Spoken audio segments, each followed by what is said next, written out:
12-13 दिन में 13वीं होती है और 8 अगस्त को यहां पर भी लगभग 32-33 आदमियों ने नवाब के खिलाफ अपनी जान न्यौछावर करी थी। उन्होंने यहां अपने समाधि बना रखी है। प्रदेश सरकार की तरफ से कोई न कोई यहां पर ऐसी चीज जरूर बनाए ताकि यहां के आदमी उन स्वतंत्रता सेनानियों को हमेशा याद कर रख के। बहुत बहुत धन्यवाद। जय हिंद। धन्यवाद महोदय।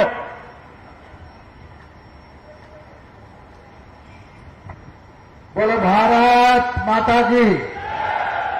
पहली बात तो ये है, जब तक स्टेज का आखिरी आदमी नहीं चला जाता, ये भाई बाहर खड़े हैं, इनको पुलिस वाले से प्रार्थना है अंदर आने दें। भूखे हो, प्यासे हो, चाहे बीड़ी पीड़ी हो, एक भी आदमी उठेगा तो मेरे से नरोश के संबंध टूटेंगे। और ये मैं मुख्यमंत्री जी को बताना चाहता हूं, मुख्यमंत्री जी, ये हरियाणा की पहली ऐसी रैली है जो व्हाट्सएप का मैसेज देके हुई है। किसी गांव में गए थे भाई, सारे कार्यकर्ता बीजेपी के हो, हाथ करके कहता था सारे को सूचना मिली थी, इस खुशी में आए हो कि हमारे यहां विकास हो रहा है और विकास कहने वाले मुख्यमंत्री आए हैं। तो आपको गर्मी लगे, प्यास लगे, उठना नहीं है। जब तक मुख्यमंत्री आखिरी लाइन नहीं बोल देते, एक भी आदमी भाई नहीं उठेगा। और ये बाहर रोक रखे हैं हजारों आदमी, इनको अंदर आने दो। पुलिस वालों से प्रार्थना है कि पेड़ की छांव के धूप में खड़े हो जाएंगे, इनको आने दो। और अब मैं प्रार्थना करता हूं हमारे भारतीय जनता पार्टी के जो सबसे पुराने नेता, जिसने पार्टी का संगठन खड़ा किया, आदरणीय रामविलास शर्मा जी, वो आए और आशीर्वाद सब लोगों को दें। जोरदार तालियां एक बार प्रोफेसर रामविलास शर्मा जी के स्वागत में, जोरदार तालियां। हरियाणा के लोकप्रिय मुख्यमंत्री आदरणीय श्री मनोहर लाल जी, हरियाणा भाजपा के जुझारू प्रदेश अध्यक्ष श्री ओम प्रकाश जी धनखड़, लोहारू के विधायक, हरियाणा सरकार में कृषि मंत्री,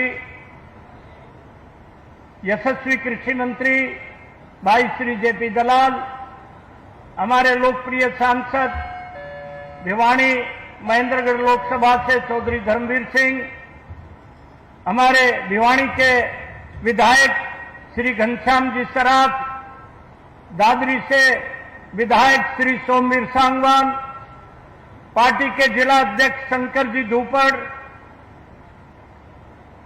पार्टी की प्रदेश की मंत्री सरोज सिहाग, मंच पर विराजमान वाइस चांसलर श्री कमल सिंह जी, विनोद वर्मा जी, बीआर कंबोज साहब, भाई और बहनों, के तो मारे भादवा को घाम और के मारे सीरी को। पर मैं जेपी दलाल को बधाई देता हूं कि इस गर्मी में इतनी बड़ी हाजिरी टिब्बा की टाट पर इकट्ठी है माननीय मनोहर लाल जी को देखने के लिए, उनको सुनने के लिए। जेपी दलाल ने एक पहली बार शिवराण सरदारी को ऐसा चौकीदार मिला है,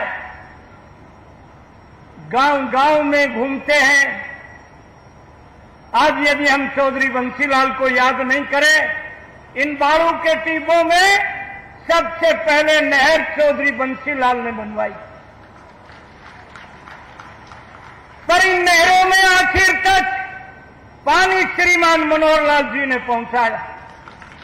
2017 में हम अपने मुख्यमंत्री मनोहर लाल जी को ऊंट पर बिठा के पाजू में लेके आए थे और नहर का पानी दिखा था।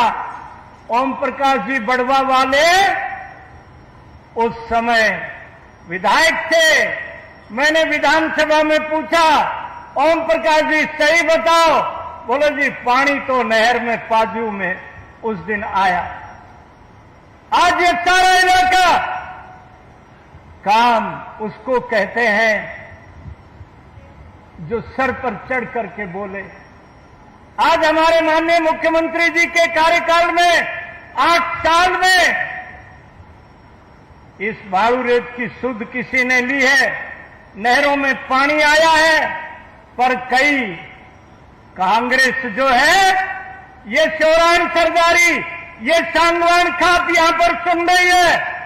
जब श्रीमती इंदिरा गांधी ने भिवानी में चौधरी बंसीलाल जी को स्टेज से उतार दिया था, हरियाणा विकास पार्टी बनाई थी, भारतीय जनता पार्टी ने 9 अगस्त 1996 को चौधरी बंसीलाल को मुख्यमंत्री बनाया कि नहीं बनाया?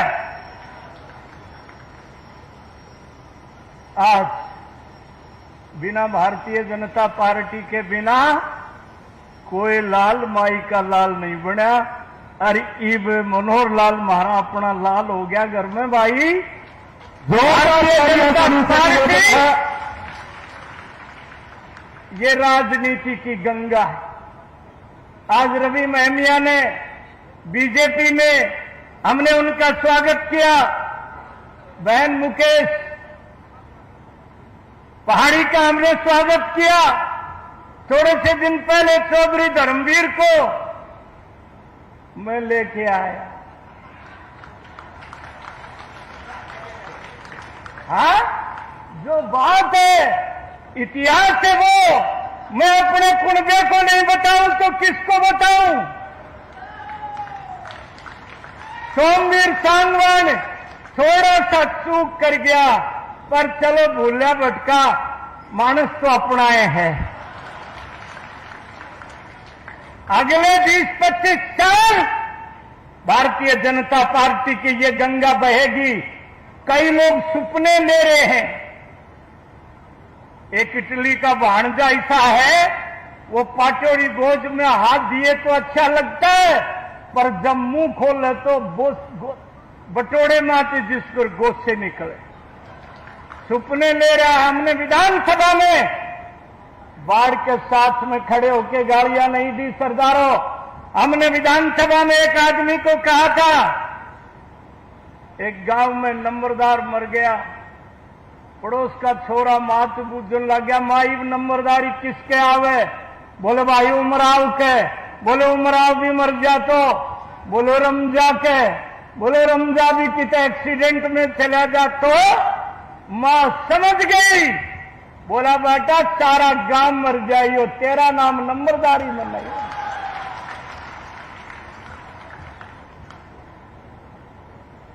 इसलिए आज अधिक न कहते हुए आज माननीय मुख्यमंत्री जी को हम सुनने आए हैं। ये जो खरकड़ी में महाराणा प्रताप बागवानी का जो रिसर्च सेंटर खुला है, इसको हमारी सतनारी को, महेंद्रगढ़ को, ये बारू रेत के टिब्बों को सबको फायदा होगा। आज माननीय मुख्यमंत्री जी प्रदेश के लोकप्रिय मुख्यमंत्री हमारे बीच में उपस्थित हैं। उनका एक बार जोरदार ताली बजा करके हार्दिक अभिनंदन कर दें। और आज उनसे हम एक निवेदन करते हैं कि आपने पिछली बार भी बाजरा की खरीद की थी, बाजरा इस बार हमने ज्यादा बोया है। मालिक की मेहरबानी भी, ठीक मौसम की बरसात हुई है। 1 महीने के बाद, 1.5 महीने के बाद माननीय मुख्यमंत्री जी बाजरा मंडी में आ जाएगा। इस बार भी उसी तरह से आप बाजरे की खरीद करेंगे। और ये जो हमारा इलाका है, इसमें आपने ये राजगढ़ सड़कों पर, नहरों में जो अतिरिक्त पानी आपने भिजवाया है, उसके लिए हम आपका आभार प्रकट करते हैं। और भाई शशि परमार ने भी अभी एक मांग पत्र रखा है, और जेपी दलाल को मैं फिर से बहुत बहुत बधाई देता हूं। ओम प्रकाश धनखड़, हम सब लोग तो इन्हीं बाड़ू के जाटियां के नीचे बैठ बैठ करके इन्हीं की राबड़ी रोटी खा के हम तो राजनीति में आए हैं। परंतु एक बात मैंने सबसे कही है, मारी गली आवे नहीं, आवे तो जावे नहीं, जावे तो सुख पावे नहीं। किसी को शक हो, नवजोत सिद्धू को पटियाला जेल में पूछ के आ सकते हो। इन्हीं शब्दों के साथ माननीय मुख्यमंत्री जी का हार्दिक अभिनंदन करता हूं। भारत माता की। बहुत बहुत धन्यवाद प्रोफेसर साहब। जैसा कि प्रोफेसर साहब ने बताया कि 7 साल पहले जब माननीय कृषि मंत्री जेपी दलाल जी ने नहरों के चक्कर लगाए थे, तो ये सारी नहरें मुख्यमंत्री जी रेत से अटी पड़ी थी, झाड़ झगाड़ से अटी पड़ी थी और वृक्ष और पौधे जाने हुए थे। पर लेकिन मुख्यमंत्री जी आप इस इलाके के लिए भागीरथ बन के गए हैं। आपने न केवल कृषि, बागवानी और पशुपालन के क्षेत्र में अनेक योजनाएं क्रियान्वित की है। मुख्यमंत्री जी आपने स्वयं लोहारू क्षेत्र की 14 नहरों का निरीक्षण जाकर के स्वयं किया था और आज वो नहरें मुख्यमंत्री जी कल चलती हुई पूरा पानी तेल तक पहुंच रहा है। न केवल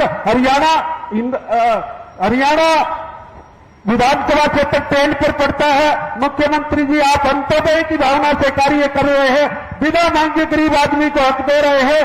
तो महोदय आज ये हरियाली और आज ये किसानों के चेहरे खिले हुए हैं, ये कभी आपको नहीं भूल पाएंगे मुख्यमंत्री जी, और मैं आपका साथ छोड़ेंगे, आपके प्रति वफादारी निभाते रहेंगे। मैं भी ज्यादा समय न लेता हुआ गुजारिश और निवेदन करूंगा प्रदेश अध्यक्ष भाजपा श्री ओम प्रकाश धनखड़ जी से।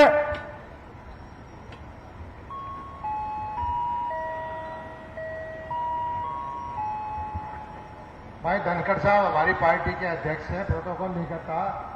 मुख्यमंत्री जी धनखड़ साहब और बोलेंगे, और मैं तो आपका धनखड़ साहब का, मुख्यमंत्री जी का, ये हजारों कार्यकर्ता बैठे हैं, किसान हैं, इनकी तरफ से स्वागत करना चाहता हूं। और एक चीज बता देना चाहता हूं कि ये इलाका ऐसा है, एक बार जिसके साथ लग गया 40 साल तक, 50 साल तक इसने चौधरी बंसीलाल का साथ नहीं छोड़ा था। अब आप बेशक बता दियो या मनोहर लाल का साथ नहीं छोड़ेगा इलाका, हाथ खड़ के बता दो भाई, सारे पीछे तक बता दो, गिनवा दो। और ये प्रत्येक कार्यकर्ता हैं और आपके काम से खुश हैं। जब हम एमएलए नहीं थे, जब भी आपने हमारा हक दिया, इस इलाके का पानी मार रखा था, इस इलाके की जो भी योजना थी कोई और ले जाता था, आपने न्याय किया है। न्याय प्रिय इलाका है, न्याय को पसंद करता है, आपके काम से पूरा खुश है।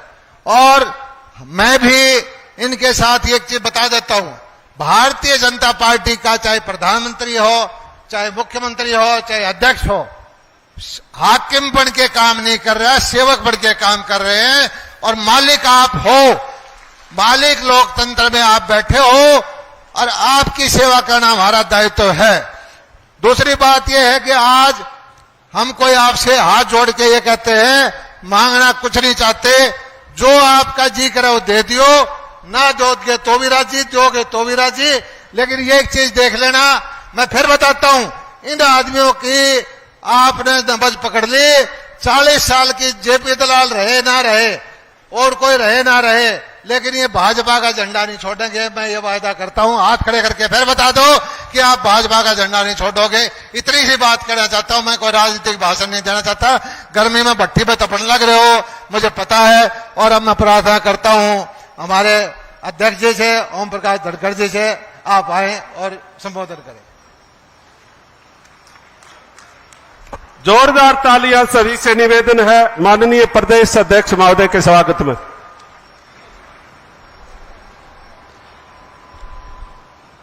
बहुत ही आदर के योग्य हमारे लोकप्रिय मुख्यमंत्री आदरणीय मनोहर लाल जी,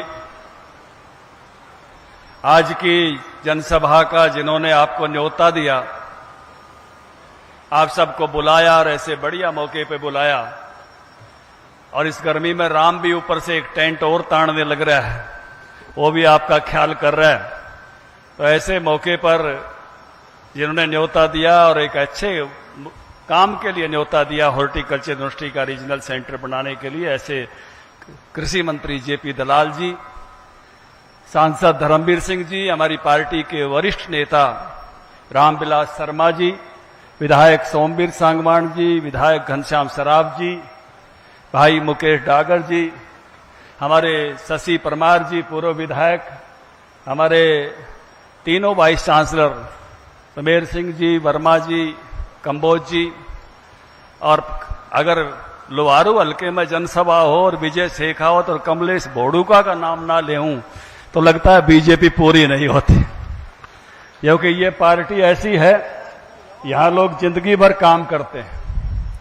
हमारे कोई एक बार पार्टी से जुड़ जाता है, वो जिंदगी भर जुड़ के रहता है। और इसलिए आप देख रहे हो कि पार्टी के कार्यकर्ता वर्षों वर्ष पार्टी का झंडा उठाए हुए चलते हैं। और यही संदेश दलाल साहब ने आपको दिया है कि आप एक बार पार्टी से बंध जाते हो, जुड़ जाते हो, तो भारतीय जनता पार्टी ऐसा दल है जो जुड़ जाए उससे फिर पार्टी छूटती नहीं है। क्योंकि इस पार्टी का खास बात यह है कि इसमें असल में भारत माता की जय है। यानी एक शब्द में भारतीय जनता पार्टी को व्याख्यायित करना हो, एक बात में भारतीय जनता पार्टी को व्याख्यायित करना हो, तो भारतीय जनता पार्टी का सारा मुकाम एक ही है, भारत माता की जय। इस काम के लिए सब लोग काम करते हैं जो मंच पर हैं। और दूसरी खास बात है वो है अंत्योदय। जो इलाका विकास में सबसे ज्यादा पिछड़ा हो, जो इलाके को सारी चीजें नहीं मिले हो, वर्षों से जिस इलाके को उपेक्षा सही हो। हमारे मुख्यमंत्री जी ने तो जब पार्टी का काम करते थे तब भी इस विषय को लेकर चले और अब भी इस विषय को लेकर चले कि सबसे ज्यादा पहले कौन सी चिंता की, जिसकी चर्चा मेरे से पूर्व वक्ता कर रहे थे, रामविलास जी कर रहे थे, कि पानी पहुंचाने की बात करो तो वहां करो जहां पानी पहुंचा नहीं है। टेल तक पानी पहुंचाने की बात करो। ये भारतीय जनता पार्टी का काम नहीं, ये भारतीय जनता पार्टी का दर्शन है। जिस इलाके की आमदनी कम है, आपने मोदी जी का भी देखा, मुझे याद है बंसीलाल जी को याद कर रहे थे, धर्मवीर जी, सोमवीर जी, बंसीलाल जी के भाषण याद होंगे आपको भी मेरे को भी। जब बंसीलाल जी कहा करते ये जो यमुना के साथ का इलाका है और भाई वो धान की खेती करते हैं, हम बाजरे की खेती करते हैं और वो हमको बागड़ी कहते हैं और वो जो है वहां के जो खादर के लोग हैं और हमारे रिश्ते नहीं करते।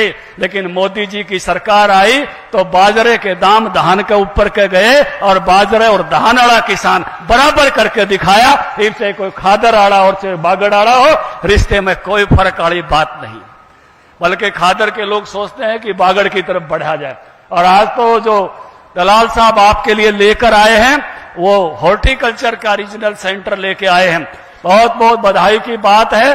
अब यहाँ किस तरह से मुझे लगता है दलाल साहब के मन में ऐसा सपना है कि जैसे इजराइल का भी ऐसा इलाका, जैसे लोहारू का इलाका, और उसने जिस प्रकार से अपना विकास किया है हॉर्टिकल्चर के मामलों में, लोहारू के इलाके का भी वो सपना पूरा करना चाहते हैं। इसलिए हॉर्टिकल्चर का सेंटर यहाँ खरकड़ी में बन रहा है। मुझे लगता है कि आने वाले समय में जिस प्रकार का आपका नाम होगा, मैं एक बार इजराइल के एक किसान के फार्म पर था तो मुझे कहने लगा वो किसान कि धनखड़ साहब, दलाल साहब से पहले यह ड्यूटी मेरी थी कृषि मंत्री वाली, ने बोला यूं बताओ आप एक स्टेट के कृषि मंत्री हो, किसान को कैसी खेती करनी चाहिए। ये सारे वाइस चांसलर और कृषि विभाग के अधिकारी बैठे हैं। मैंने कहा खेती उद्यमशील होनी चाहिए कि किसान अपना क्या मैं और जोड़े, जे न्यू की न्यू करी जा तो उससे पार नहीं पड़ेगी इस जमाने में। उसने कुछ न कुछ अपना और जोड़ना चाहिए, कुछ उद्यम करना चाहिए जिससे वो अपना बेहतर फायदा ले सके। वो कहने लगा मैं आपको बताऊं। मैं कहा बताओ। बोला किसान को फैशनेबल खेती करनी चाहिए। बोला क्या मतलब? बोला 5-4 रंग की शिमला मिर्च उगावे, किसी न किसी रंग में फंसे जावे ग्राहक, 5-4 रंग की गाजर उगावे, अलग अलग साइज के टमाटर उगावे। उसने मेरे को स्लाइड दिखाई तो मैं कहता चाहता हूं सुमेर सिंह को कि आप भी अब फैशनेबल कृषि का सेंटर बना दो इसको, जिससे तरह तरह के फैशन की खेती यहां पर हो। किसी न किसी में तो ग्राहक देख कर फंसे जा, किसी को कौन सा रंग पसंद आओगा और किसी को कौन सा रंग पसंद आओ। एक बात मैं और कहना चाहता हूं कि हमारी अर्बन जो है आबादी बढ़ रही है और हर आदमी हरियाली पसंद करता है। अपने तो खेत हैं, जांडी है, फसल उगती है, सावन का महीना है, लगातार हरियाली चारों तरफ दिखाई दे रही है। लेकिन जो फ्लैटों में रहते हैं, जो शहरों में रहते हैं, दिल उनका भी करता है हरियाली दिखे।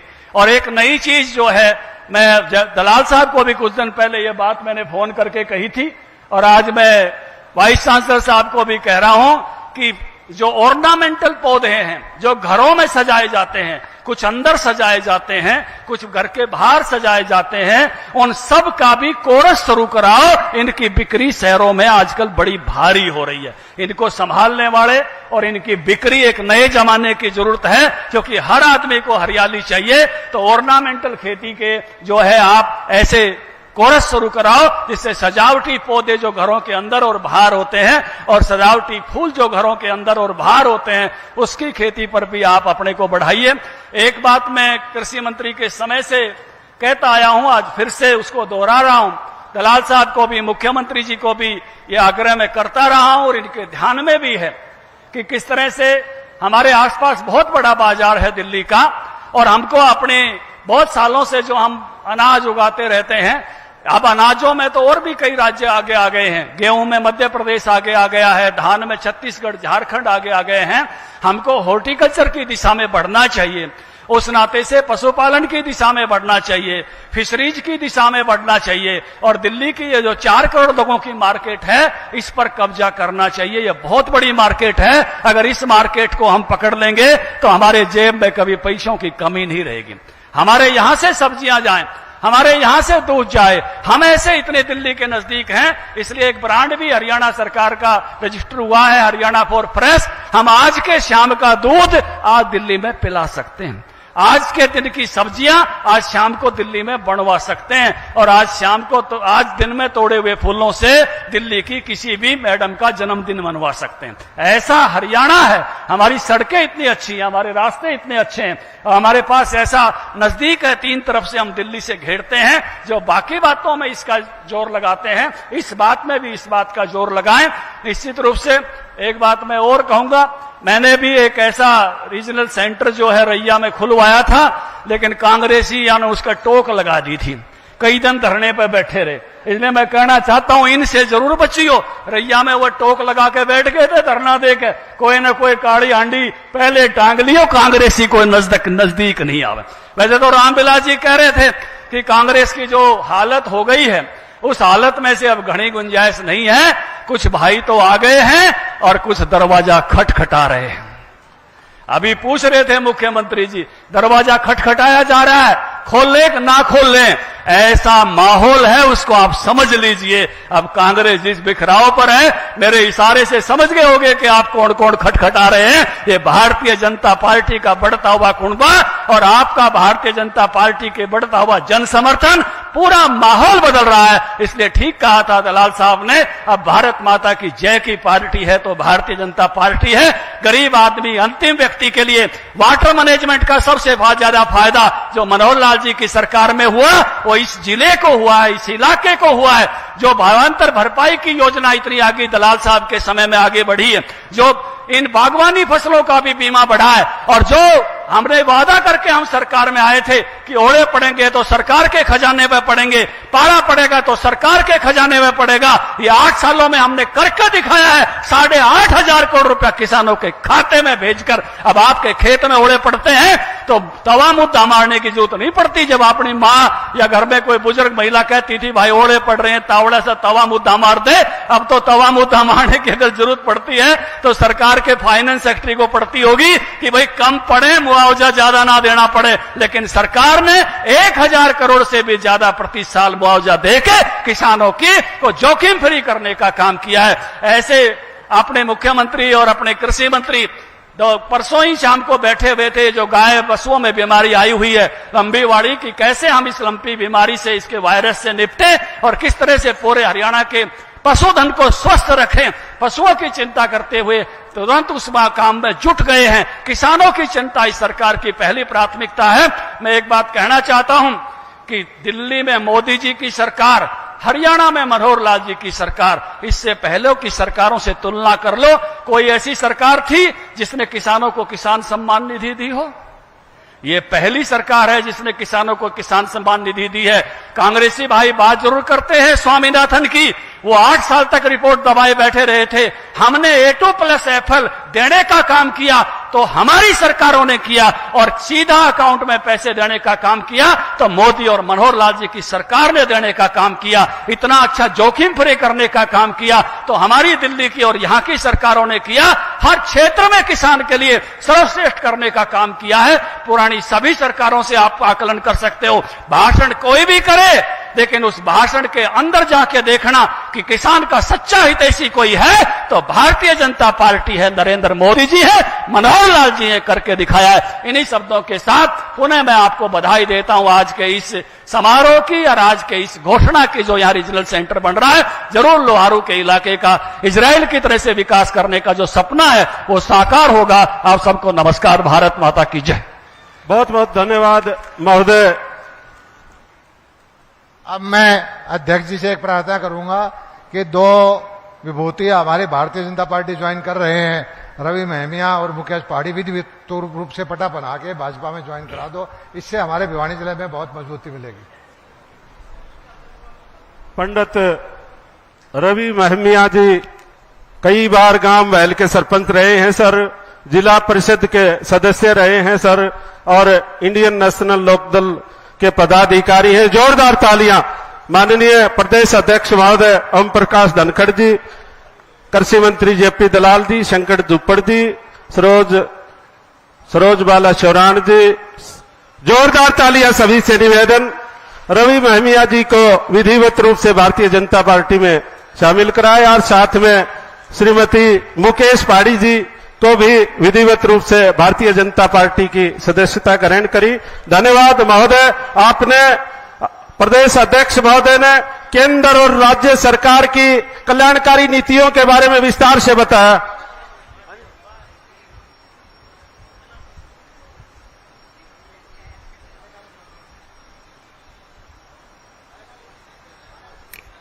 मैं निवेदन करूंगा भाई राम केश जीवनपुरिया से एक बहुत बढ़िया भजन आप प्रस्तुत करें कि ये पशुधन की धूम पूरे देश में मच रही है। गाना शुरू करें भाई। पशुधन की धूम पूरे हिंदुस्तान में दिखाई दे रही है, हरियाणा की। हेलो, बोलिए भारत माता की। बिल्कुल पूरे जोश के साथ एक बार हाथ उठा करके और इस गीत को आप बड़ा एंजॉय करना खुशी के साथ। बोलिए भारत माता की। बहुत बहुत धन्यवाद। गाने का मजा ताली बजा के लेना है। हाँ जी बिल्कुल, साथ में रिस्पॉन्स करना है हर एक आदमी ने गाने के साथ।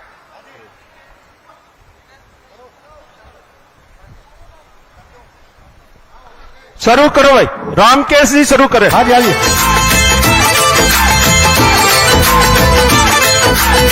सब मिलकर के गाएंगे, सभी किसान भाई मिलकर के।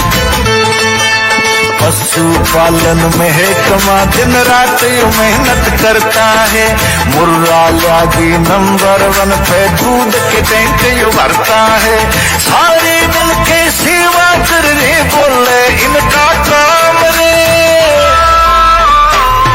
हरियाणा पशुधन का दुनिया में हो रहा नाम रे।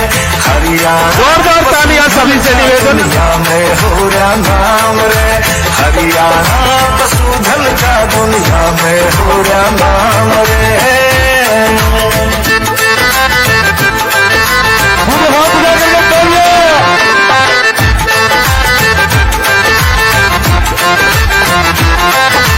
मुकुर और गढ़ घोटू के घर घर जाती खेला में दूध सूख गया खोला कान्यो कहनी आके पावे। बेटा भर के उनका फिर जनता दूर भगावे। जान न डाल के जोखिम में बीमारी से पशु बचावे। बीमारी से पशु बचावे। घर की धारा जानने लगे सारा इनको काम रे। हरियाणा पशुधन का दुनिया में हो रहा नाम रे। हरियाणा पशुधन का दुनिया में हो रहा नाम रे। हरियाणा पशुधन का दुनिया में हो रहा नाम रे।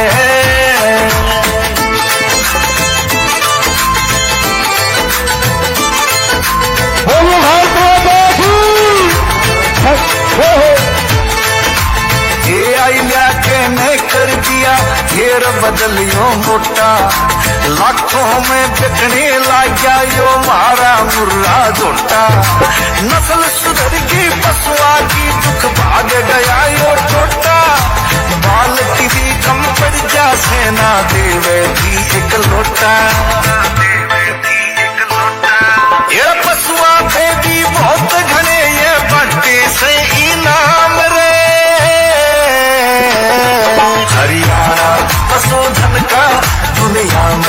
रहा नाम रे, हरियाणा पशुधन का दुनिया में हो रहा नाम रे, हरियाणा पशुधन का दुनिया में हो रहा नाम रे। आरोग्य आवाज दिल्ली तक ताली बजा के नाम, जोरदार तालियां भाई, सारे दिल्ली तक जोरदार ताली बजाएंगे और सभी मिलकर के गाएंगे। सभी से निवेदन है, सहयोग गया हरियाणा सरकार, पशुपालन मंत्री भी रहते सेवा में हरदम तैयार, और समय समय पे मुख्यमंत्री भी करते सोच विचार, बजट की कमी रही ना चाहे कितना हो जा भार, तेरा नई नई स्कीम और मेरे लावे से तमाम रे, हरियाणा पशुधन का दुनिया में हो रहा नाम रे, हरियाणा पशुधन का दुनिया में हो रहा नाम रे, हरियाणा पशुधन का दुनिया में हो रहा नाम रे। सीधे हाथ उठाएंगे सभी, बोलो भारत माता की। छड़ियों के सिमन देखे गायों पे दिया ज्यादा जोर, हरियाणा और साहिवाल का दुनिया के मामा क्या सुर, पशु पाल के आज करे कमाई कोई नहीं रहेगा कमजोर, दूध और लस्सी पे हरियाणा किया होरी नारी तोर, सुमित पुनिया कनवाड़ा आज कर से गुणगान रे,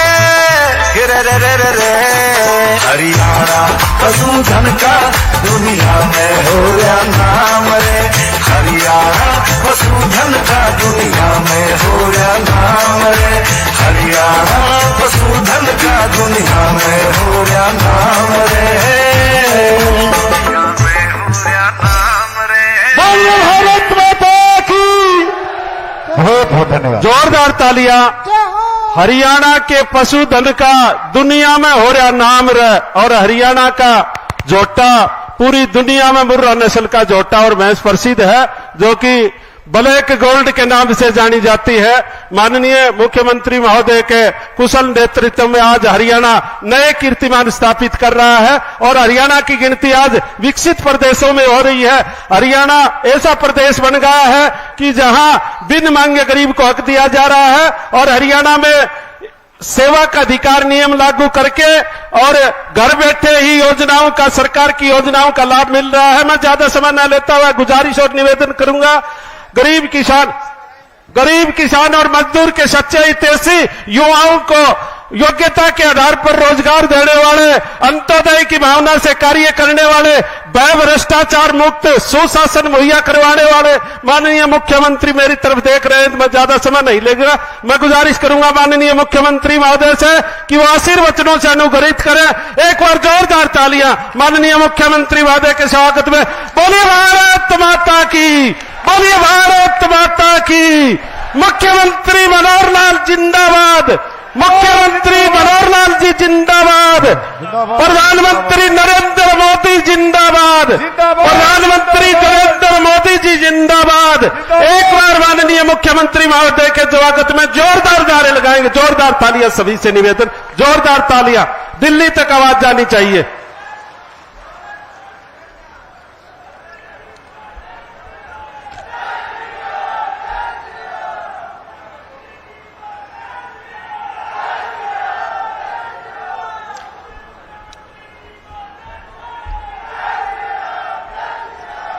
भारत माता के। भाई बावनी खरकड़ी की तो आवाज नहीं है ये। भारत माता के, भारत माता के। बहुत बहुत धन्यवाद भाइयों। अब मैं कहां से शुरू करूं, कहां से न शुरू करूं, एक बड़ा कौतूहल, और वो भी खास करके इस इलाके में आने के बाद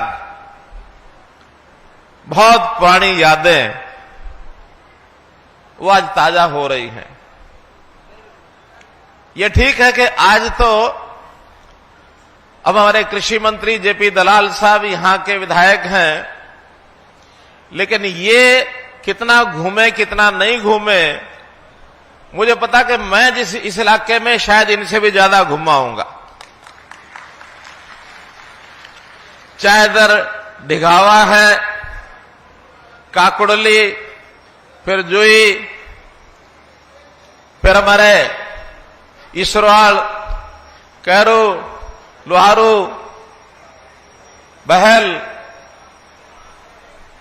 ढिघावा तो मंडी में आए ही कई बार। और उस टाइम के जो हमारे पुराने लोग हैं सारे आज मुझे ध्यान में आ रहे हैं।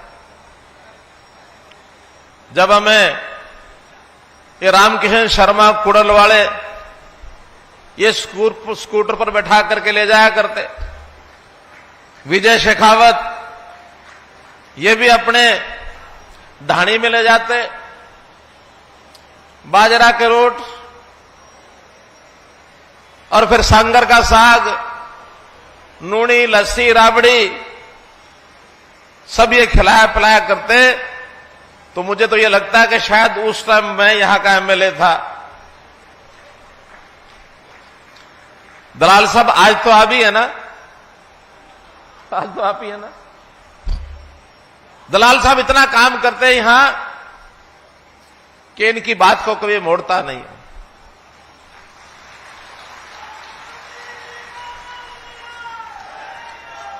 आज इन्होंने परिश्रम करके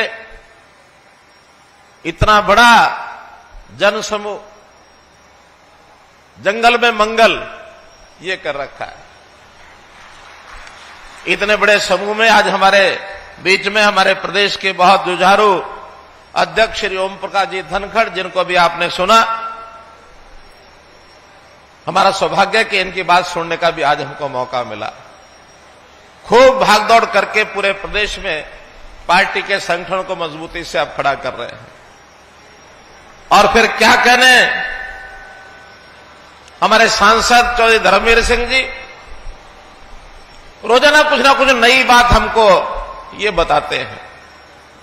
वैसे तो बहुत लोगों को पानी का श्रेय जाता है, लेकिन इस इलाके में पानी लाने की मुहिम जितनी जोरदार तरीके से इन्होंने उठाई है, और मैं समझता हूं कि हमारी जो इरिगेशन की, सिंचाई की जो पॉलिसी है, उसका सबसे ज्यादा लाभ ये जो लोकसभा का क्षेत्र है वो सिवानी से लेकर के और ठेठ नांगल चौधरी तक पूरा जो बॉर्डर का इलाका है, टेल के आखिरी छोर तक पानी पहुंचाना, टेल तक पानी को लेके जाना, और फिर चाहे नहरें हैं, चाहे पाइपलाइन के द्वारा पानी पहुंचाने की बात है, चाहे खाड़ बनाने की बात है, चाहे लिफ्ट इरिगेशन का विषय है, माइक्रो इरिगेशन की बात है। मैं समझता हूं कि हरियाणा, दक्षिण हरियाणा में आंदोलन तो हमने 66 से पहले चलाया होगा, यहां अलग हरियाणा बनाने का। चौधरी बंसीलाल जी ने यहां नहरें, खाड़ें, रजवाए ये तो बहुत बढ़ा दिए थे, लेकिन पानी लाने का काम इस पिछले 50 साल में नहीं हो पाया था, जो अब इस 8 साल के अंदर हमने लाने का काम किया। तो भाइयों बहनों, आज बहुत सौभाग्य की बात है कि हमारे मंच पर दो विधायक भी बैठे हैं। भिवानी से घनश्याम जी सराफ हैं, चरखी दादरी से भाई सोमवीर सांगवान हैं, और हमें आशीर्वाद देने के लिए आज हमारे हरियाणा के वरिष्ठ नेता, जिन्होंने हरियाणा में भारतीय जनता पार्टी को खड़ा करने के लिए प्रदेश के कौन से गांव में, कौन से कोने में नहीं गए, हमारे पूर्व शिक्षा मंत्री, पूर्व अध्यक्ष श्री रामविलास जी शर्मा। और पहले तो हम इनको कहा करते थे कि महेंद्रगढ़ जिले के रहने वाले हैं, लेकिन अब तो कुछ दिनों से इन्होंने अपना डेरा ठिकाना महेंद्रगढ़ जिले में न रख करके एकदम भिवानी जिला और महेंद्रगढ़ जिला इसके बीच में सतनाली में लेके आ गए हैं। तो लुहारू सतनाली कोई अंतर नहीं है, बाड़ा सतनाली में भी अंतर नहीं है। तो ये तो हमारे अपने सांझले हैं। इनकी देखरेख में भी हमने पार्टी का बहुत काम आगे किया है, इनका आशीर्वाद हमको मिला। फिर 3 विश्वविद्यालयों के आज कुलपति, वाइस चांसलर ये हमारे बीच में यहां आए हैं। चौधरी चरण सिंह कृषि विश्वविद्यालय, डॉक्टर BR कंबोज वो हमारे बीच में है। महाराणा प्रताप बागवानी विश्वविद्यालय जो करनाल में है और जिसका एक केंद्र आज यहां स्थापित किया जा रहा है, ऐसे उनके कुलपति प्रोफेसर समर सिंह जी हैं। और लाला लाजपत राय पशु विश्वविद्यालय, पशु चिकित्सा विश्वविद्यालय लुवास जिसको हम कहते हैं, उनके कुलपति डॉक्टर विनोद कुमार वर्मा वो भी आज हमारे बीच में उपस्थित है। बहुत ही विभागों, कई विभागों के अधिकारी भी यहां आए हैं। मंचासीन हमारे वरिष्ठ अन्य सब नेता कार्यकर्ता और अलग अलग गांवों से। अच्छी बात यह है कि बहुत कोई बड़े दूर दूर लोगों को भेज करके आपको बुलाया ऐसा नहीं है, बल्कि दलाल साहब बता रहे थे केवल व्हाट्सएप मैसेज दिए और 3 दिन 4 दिन की सूचना में आप सब लोग आए। मैं आप सबका बहुत ही अभिनंदन और स्वागत करता हूं। भाइयों बहनों, कमलेश भोडुका जैसा बताया वो भी हमारे बड़े पुराने साथी, इन्होंने भी हमारे जेजेपी के, बीजेपी के जिलाध्यक्ष भी यहां आए हुए हैं, बहुत कार्यकर्ता आए हुए हैं, सबका नाम लेना संभव नहीं है। तो आज तो मैं इतना ही कहूंगा कि इस अवसर पर जो ये खेती के लिए, पशु चिकित्सा के लिए जो 2 नए जो आयाम यहां खड़े किए जा रहे हैं, 2 अनुसंधान केंद्र बनाए जा रहे हैं और साथ ही आज 224 करोड़ रुपए के 16 परियोजनाएं, उनका उद्घाटन और शिलान्यास यहां किया गया है। इस अवसर के ऊपर आपको बहुत बहुत बधाई, बहुत बहुत शुभकामनाएं।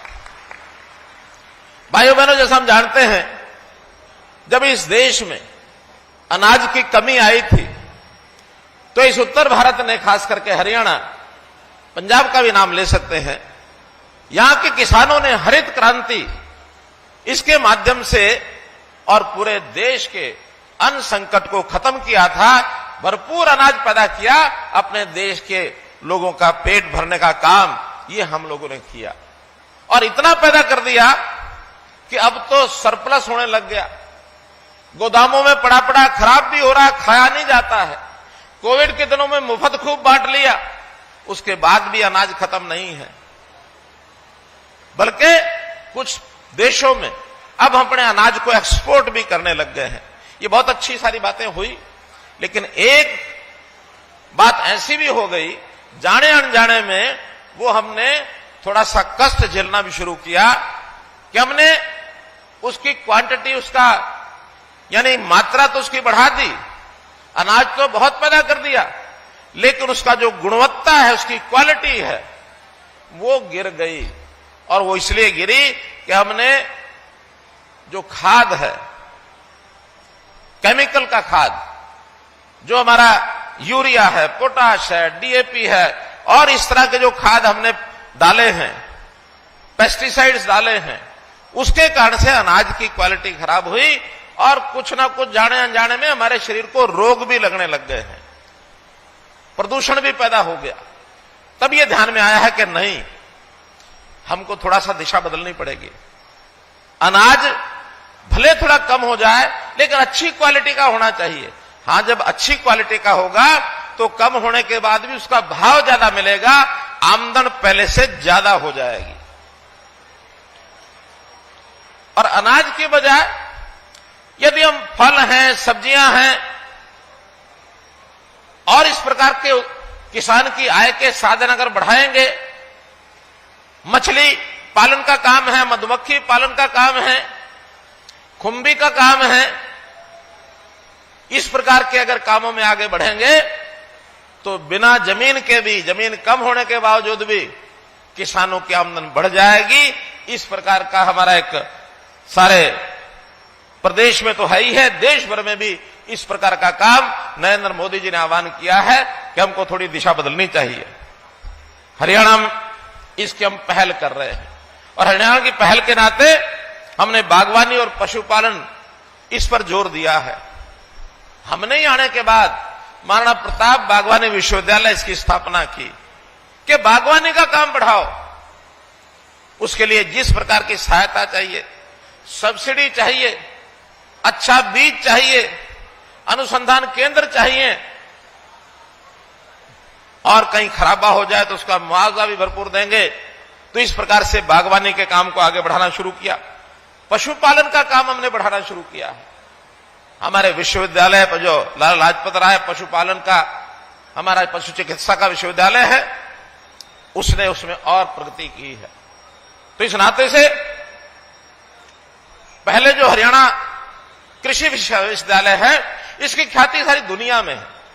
हम चाहेंगे कि हमारे दोनों नए विश्वविद्यालय भी, लाला लाजपत राय यानी जिसको लुआस कहते हैं और महाराणा प्रताप बागवानी विश्वविद्यालय, इनको दोनों को भी इतना आगे बढ़ाएं कि ये भी विश्व पटल पर आगे आ जाए, ताकि दुनिया कहे कि भारत और हरियाणा के अंदर ये दो विश्वविद्यालय ऐसे हैं जो किसी से पीछे नहीं है। तो हम इसके लिए भरपूर काम कर रहे हैं और मैं धन्यवाद करता हूं आज अपने पंचायत खरकड़ी का, ग्राम पंचायत खरकड़ी ने हमको ये जो अनुसंधान केंद्र का, क्षेत्रीय अनुसंधान केंद्र के लिए 120 एकड़ जमीन दी है, फ्री ऑफ कॉस्ट दी है ये। और इस जमीन के लिए हम इनका बहुत बहुत धन्यवाद करते हैं। ये जो यहां केंद्र बनने वाला है, इस केंद्र पर 39 करोड़ रुपए की लागत आएगी और 2 वर्ष में ये तैयार हो जाएगा। तो भाइयों बहनों, अभी नए जो ये केंद्र खोल रहे हैं, इसका आह्वान प्रधानमंत्री जी ने 15 अगस्त को किया था। 15 अगस्त को उन्होंने कहा था, देखिए देश में एक नारा पहले चलता था, जय जवान, जरा जवाब मिलेगा तो अच्छा लगेगा, जय जवान जय जवान। कुछ दिन के बाद उन्होंने एक बात दी थी कि इसके साथ एक शब्द और जोड़ा जाए, वो था विज्ञान। उन्होंने कहा कि जय जवान जय विज्ञान, जय जवान जय किसान जय विज्ञान। हमने उस समय विज्ञान की बजाय पहलवान जोड़ दिया था, जय जवान जय किसान जय पहलवान। हरियाणा को पहलवान की जरूरत थी और पहलवानों को हम आगे बढ़ाना चाहते थे। अभी इस 15 अगस्त को उन्होंने एक शब्द और जोड़ दिया कि जय जवान जय किसान जय विज्ञान जय अनुसंधान। जय अनुसंधान इस 15 अगस्त को उन्होंने जोड़ा है और मुझे खुशी है इस बात की कि उन्होंने तो 15 अगस्त में अनुसंधान शब्द जोड़ा और हमने मात्र 5 दिनों में अनुसंधान के 2 नए केंद्र आज उनका शिलान्यास करने का काम कर दिया है। अनुसंधान जिसको रिसर्च कहते हैं, रिसर्च का काम भी जितना ज्यादा हमारी संस्थाएं करेंगी, उतना हम देश और दुनिया के अंदर अपने ज्ञान को बढ़ा सकते हैं, हम उसमें अपना नाम ये आगे कमा सकते हैं। तो मित्रों, जैसा ये मैंने बताया कि ये बागवानी का ही उत्कृष्टता केंद्र यहां खोला जा रहा है, इसी प्रकार आज ही एक शिलान्यास किया गया है, वह है हरियाणा पशु विज्ञान केंद्र बहल। वो भी 9 एकड़ जमीन पर लगभग 9 करोड़ रुपए की लागत से और आगे 2 सालों के अंदर तैयार होगा। अब किसानों के लिए पशु, ये पशु नहीं है बल्कि उसके सुख दुख का साथी है। दुधारू पशु ये हमारी आजीविका का साधन बनता है। आज दूध भी हरियाणा के अंदर पर्याप्त मात्रा में है। हम देश में दूसरे स्थान पर हैं दूध उत्पादन में। प्रति व्यक्ति दूध उत्पादन लगभग 1150 ग्राम यहां होता है। हमारे से थोड़ा सा ज्यादा पंजाब है। हमने अपने इस बार विशेषज्ञों को कहा है कि नहीं, इस पर जोर लगाओ, हम अगले साल तक नंबर 1 पर कैसे जा सके। दूध उत्पादन थोड़ा सा बढ़ाने से केवल 1 लाख लीटर प्रतिदिन हम बढ़ा लेंगे, हम नंबर 1 पर आ जाएंगे।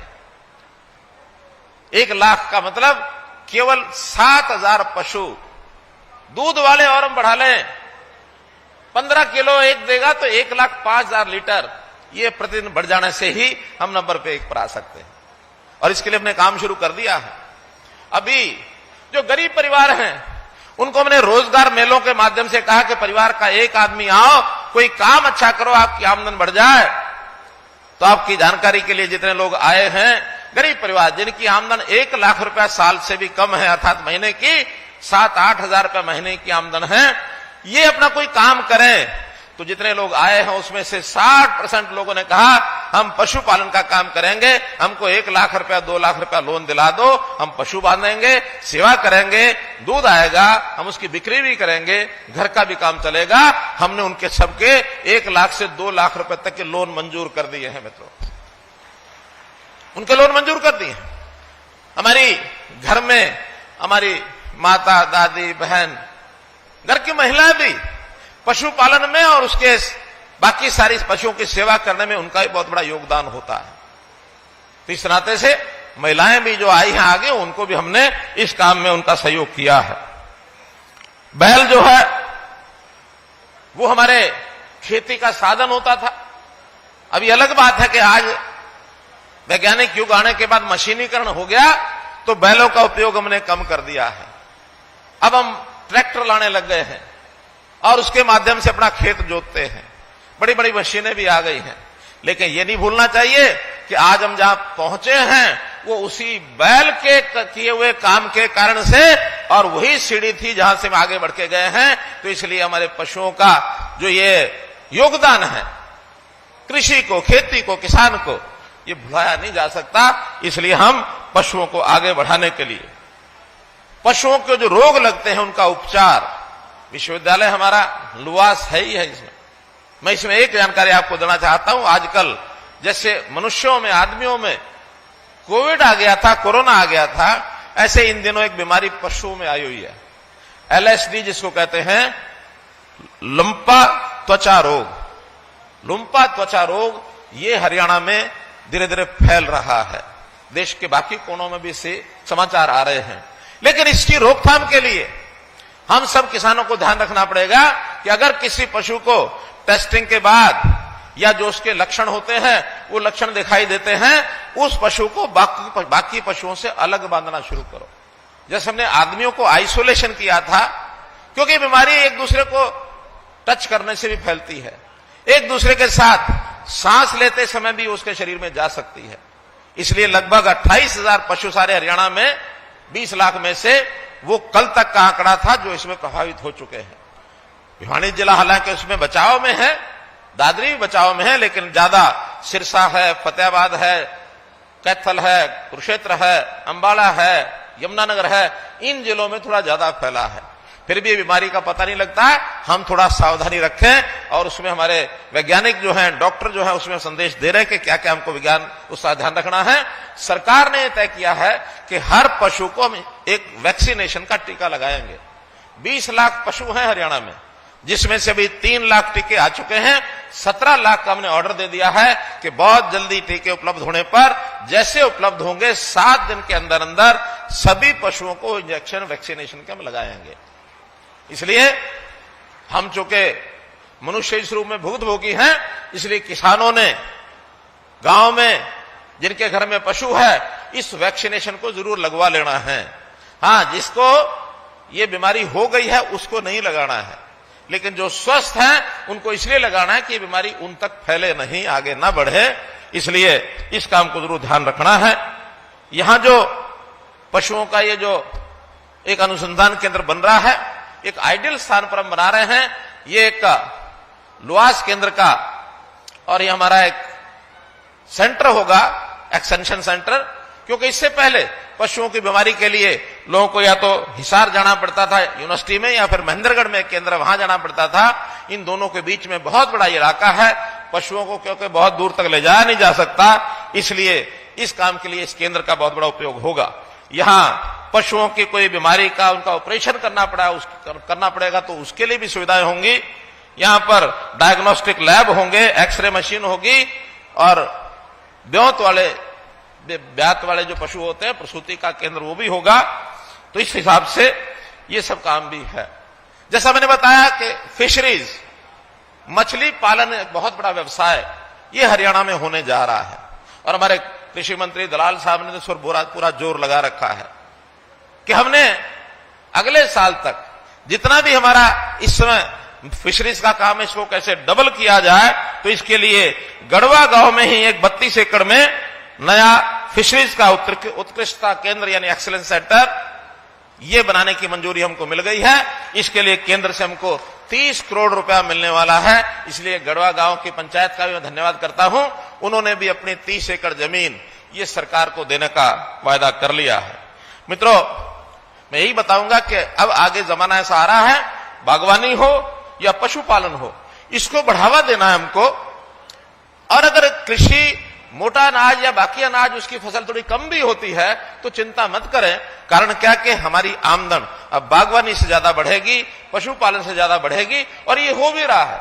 पिछले 10 सालों का हिसाब लगाएं तो हमारा कृषि का क्षेत्र घटा है, बागवानी का बढ़ा है, और इस प्रकार से पशुपालन का क्षेत्र ये भी बढ़ा है। बागवानी तो अभी हमारे 7% इलाके में ये बागवानी होती है। 80 लाख एकड़ हमारी जमीन है, अभी 5.5 लाख एकड़ में और बागवानी होती है।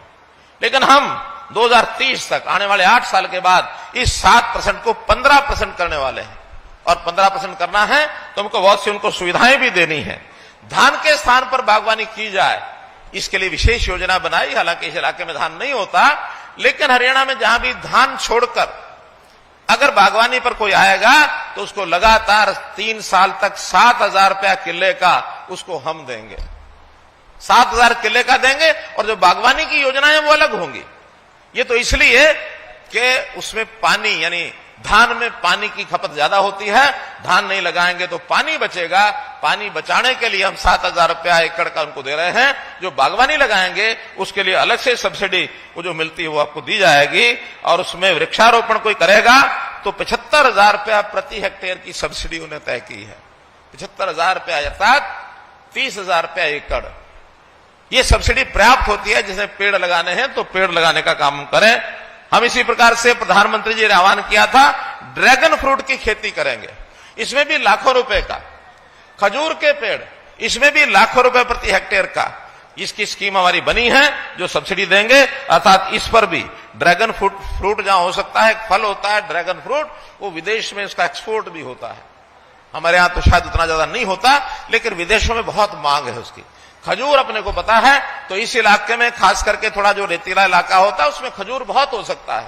तो खजूर भी अगर हम लगाएंगे उसमें भी बहुत बड़ी सब्सिडी हम देने वाले हैं। मित्रों, इस प्रकार से हम लोगों ने अलग अलग स्थानों पर इन सब्जियों के, फलों के 14 सेंटर ऑफ एक्सेलेंसी बनाए हैं। और ऐसे एक्सेलेंसी सेंटर विदेशों की, खास करके इजराइल की सहायता से, और ये हम इसका आगे बढ़ा रहे हैं। और भी कुछ देशों में जहां खेती ज्यादा होती है उनके साथ हमारे MOU हो रहे हैं कि हम अपने इस देश में, हरियाणा में खेती के नए प्रकार, फसलों के नए प्रकार जिसमें आमदन ज्यादा हो, जो हमारी जरूरत पूरी करे वो तो ठीक ही है, लेकिन हम विदेशों में भेज सकें, एक्सपोर्ट कर सकें, जिससे देश की आर्थिक स्थिति भी उसमें उभार होगा, उसमें बनेगा। मित्रों, हमने और योजना जो पहले भी बताई जा चुके हैं, भावांतर भरपाई योजना, मुख्यमंत्री बागवानी बीमा योजना जिसमें 21 फसलें हमने शामिल की है, सब्जियां हैं, फल हैं। एक प्रकार से हम जितना भी ये डिपेंडिंग एग्रीकल्चर है इसको आत्मनिर्भर कृषि की ओर आगे बढ़ रहे हैं। FPOs बना रहे हैं, मार्केट केंद्र बना रहे हैं कि चीज पैदा हो जाए, उसको बिक्री के लिए अच्छा एक प्रबंध ये हो जाए ताकि किसान अपनी बिजली को बेच सके। इस प्रकार से ये सारा काम भी हम कर रहे हैं। मधुमक्खी पालन की भी नीति हमने बनाई है। माननीय प्रधानमंत्री जी ने अभी हमारी प्रशंसा की। यमुनानगर के एक मधुमक्खी पालक, उसको उन्होंने अपनी मन की बात में प्रोत्साहन दिया। उस मधुमक्खी पालक किसान से बात की कि हरियाणा में आप मधुमक्खी पालन का इतना अच्छा काम कर रहे हैं। हरियाणा की सरकार को भी, हरियाणा के किसानों को भी बहुत बहुत उन्होंने बधाई दी। अभी तक हमारा जो उत्पादन है, ये उत्पादन लगभग 4200 मीट्रिक टन का है, और आने वाले समय में हम इसको 10 गुना करने जा रहे हैं। क्योंकि मधुमक्खी पालन में तो केवल बक्से रखने होते हैं। मक्खियां आसपास खेतों से, फूलों से, पत्तों से रस लेकर के आती हैं और मधुमक्खी बन जाता है। कोई हमारी लागत, केवल मधुमक्खी की लागत और बक्सों की लागत, बक्सों की लागत के लिए 85% सब्सिडी देते हैं, और जो उपकरण आते हैं उसके लिए भी 75% सब्सिडी देते हैं। तो इस प्रकार से हम इसकी जो लागत है इसके हिसाब से, और हम इसको डबल करने जा रहे हैं और इसमें भी सब्सिडी पर्याप्त दे रहे हैं। मित्रों, बाग, मशरूम, वर्टिकल खेती, ये भी इसमें से अलग से हमारे प्रावधान हैं। प्राकृतिक खेती, जैसा मैंने पहले बताया कि केमिकल जो खाद है, रासायनिक खाद, उसकी बजाय प्राकृतिक खेती, ऑर्गेनिक खेती आप कुछ भी कहें, उसको हम बढ़ावा दे रहे हैं। अभी जब से प्राकृतिक खेती का हमने काम शुरू किया, उसकी भी सब्सिडी हम दे रहे हैं। एक गाय, उसका 25,000 जीवामृत है तो प्राकृतिक ना, वो 25,000 रुपया। हाँ, कितने एकड़? देसी गाय के लिए जो किसान प्राकृतिक खेती करेगा, उसको देसी गाय के लिए 25,000 रुपया का अनुदान, ये हमने उसकी घोषणा की है कि 25,000 रुपये गाय की कीमत के हम देंगे, और साथ में 4 बड़े ड्रम जो उसके उपयोग में आते हैं वो भी हम देंगे। तो ऐसा खर्च करने के लिए प्रारंभिक प्राकृतिक खेती के आधार पर वो पैसा हम दे रहे हैं ताकि लोग उस पर आए। लगभग 2800 किसानों ने अपने आप को उसमें रजिस्टर कर लिया है। दूध के लिए, यानी दुधारू पशुओं के लिए भी, जैसे किसान के लिए किसान क्रेडिट कार्ड हमने दिए हैं, ऐसे ही पशु किसान क्रेडिट कार्ड एक नई योजना चलाई है कि किसी को पशु खरीदना है या पशु को पालना है, इसके लिए भी हम किसान क्रेडिट कार्ड दे रहे हैं। 42,000 किसान पशु क्रेडिट कार्ड ये जारी हो चुके हैं, और इसमें और भी किसानों को हम आह्वान करते हैं कि वो इसके ऊपर और आगे बढ़े, आगे आए। तो मित्रों, इस प्रकार से बीमे की जो योजना ये भी हमने दोबारा शुरू की है कि कोई पशु अगर मानो किसी कारण से उसकी मृत्यु होती है, तो उसके बीमे की पैसे की राशि, उसकी कीमत वो भी किसान को मिले। ऐसे 3,40,000 किसानों ने पशुओं का बीमा ये भी कराया है, और मैं कहता हूं ये बीमा भी सबको कराना चाहिए। थोड़ा सा पैसा लगता है, लेकिन इसके कारण से किसान सुरक्षित हो जाता है। जैसे अभी ये लंपी की बीमारी ये जो आई है, अभी तक इसमें 200 पशु इनकी मृत्यु हो चुकी है। तो मेरा कहना है कि अगर ये बीमा होगा तो किसान के ऊपर आर्थिक बोझ नहीं पड़ता है, तो इन सब चीजों को करें। कहने को तो बहुत से विषय हैं, लेकिन बार बार ये आ रहा है कि हमने बहुत सी मांगे रखी है, उनका क्या किया।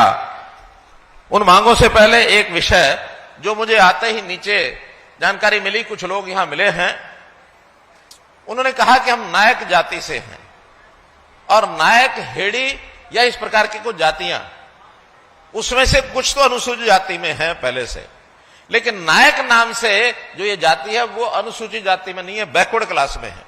जबकि वो भी बहुत ही गरीब लोग हैं, उनके पास भी कोई साधन इतने नहीं है अपने काम करने के लिए, या उनकी आमदनी इतनी नहीं है। उनकी फरमाइश है, उनकी डिमांड है कि हमको भी अनुसूचित जाति में जोड़ा जाए। मैं बताना चाहता हूं अपने नायक समाज के बंधुओं से कि मेरी केंद्र में भी बात हुई है, क्योंकि एक सरकार काम जो केंद्र सरकार ने करना है, हमने नहीं करना है। हमने डीओ लेटर पहले भी लिखा है, मेरी बात भी हुई है। अगले 1 महीने के बाद मैं केंद्र सरकार के लोगों के साथ मीटिंग भी करूंगा कि नायक समाज हमारे यहां का, हरियाणा का, मुझे बाहर का पता नहीं है, क्योंकि ऐसा कहते हैं कि महाराष्ट्र में नायक समाज बहुत अच्छे स्तर पर है, उनके तो वहां मंत्री मुख्यमंत्री भी बनते रहे नायक समाज के, लेकिन हमारा नायक समाज बहुत गरीब और सामान्य समाज है, इसलिए उसको अनुसूचित जाति में जोड़ा जाए। इसलिए हरियाणा सरकार उनके पीछे खड़ी है।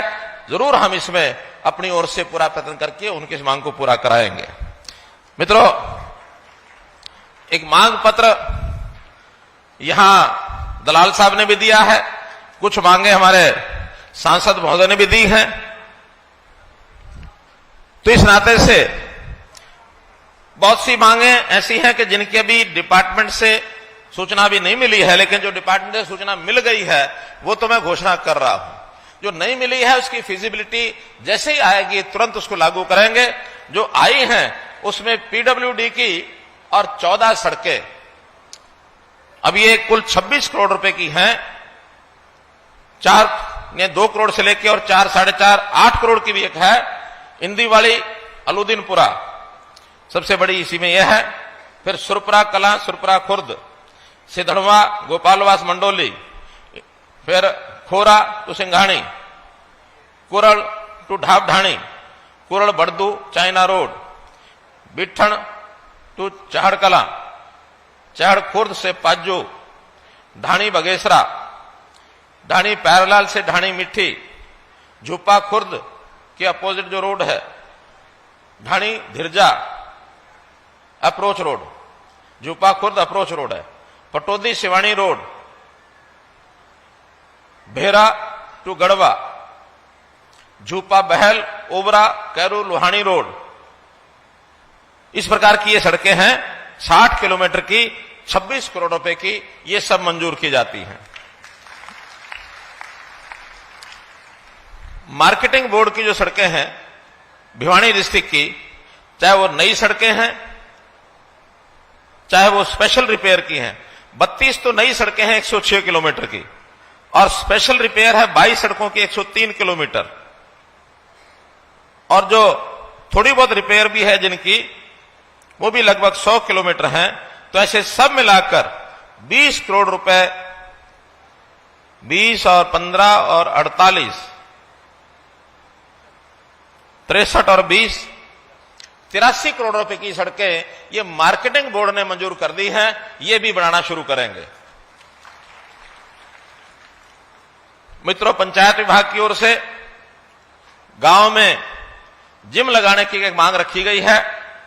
उसमें मेरा कहना है कि जहां पार्क कम व्यायामशाला पहले घोषित हो चुके हैं, इससे विधानसभा में लगभग 25 के आसपास है, उसमें कुछ काम हो गया, कुछ अधूरा है, बीच में किन्हीं कारणों से उस पर ध्यान हट गया था, लेकिन अब दोबारा से मैंने कह दिया कि उन सब पार्क कम व्यायामशाला में 2 एकड़ जमीन पर पार्क भी बनाएं, एक शेड भी बनाएं ताकि योग हो सके, और वहां पर जिम, ओपन जिम भी लगाएं ताकि बच्चे, नौजवान, लड़के लड़कियां सब आकर के अच्छे जिम के माध्यम से अपना वर्जिश व्यायाम कर सकें।